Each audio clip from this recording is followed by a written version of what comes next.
you're writing an arrangement or trying to compose a song, you find yourself looking for some interesting and surprising sounding chords that you can add to the progression.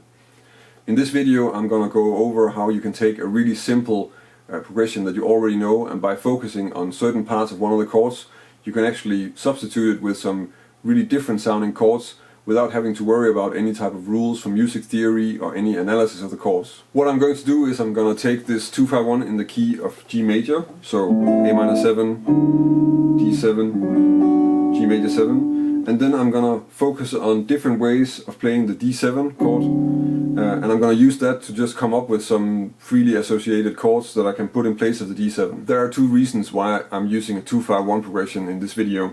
One is, of course, it's a progression you probably know quite well already, and the other one is that it's a very nice progression where if we're substituting the D7, we kind of have home, and then somewhere we're going to go somewhere else, and you can hear how it relates to going back home. So for the first example, if we take a D7 and we play it as a D7 altered with this voicing, which you may or may not know, this is, I think you probably know this voicing, but then not with the root in there.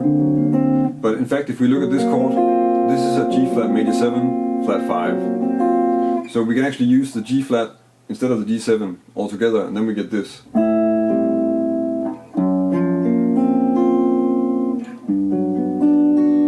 And if I vamp that a bit, that sounds like this.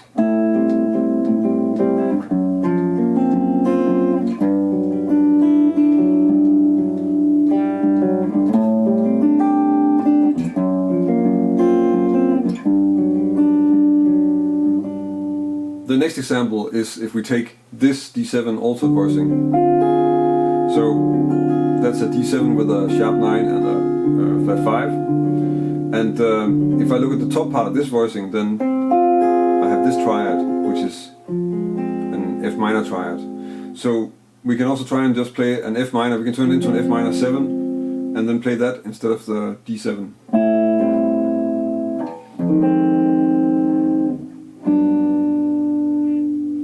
And if I vamp that a bit,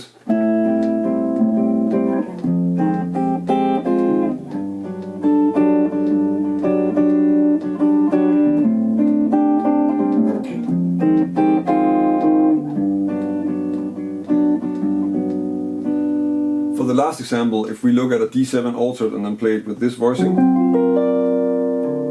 which is like a D7 altered with a flat 13 and a sharp 9, then the top part of this chord is actually a B flat major triad.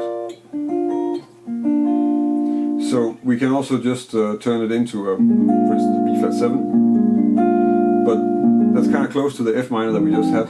So instead, let's just change it a little bit more and then turn it into a B flat minor chord, which is not really that related to a D chord, but at the same time, it might just work. So now we have this progression.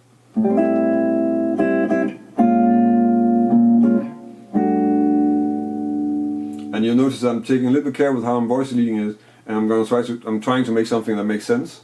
And of course, you always have to do that no matter what chord is there. But of course, it's very important when you do this that you kind of know how to resolve it in a way that makes sort of sense in the context. So if I vamp this a bit, then it sounds like this.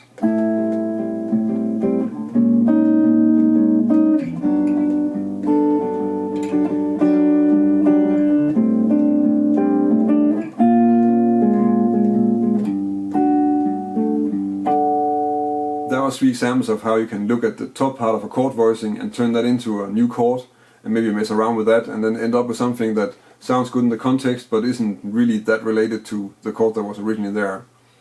If you want to download a PDF of the examples that I went over in this video, then you can go to my website. In the article that's accompanying this lesson, there's a PDF download. If this is the first time you see one of my videos, then you can of course subscribe to my channel.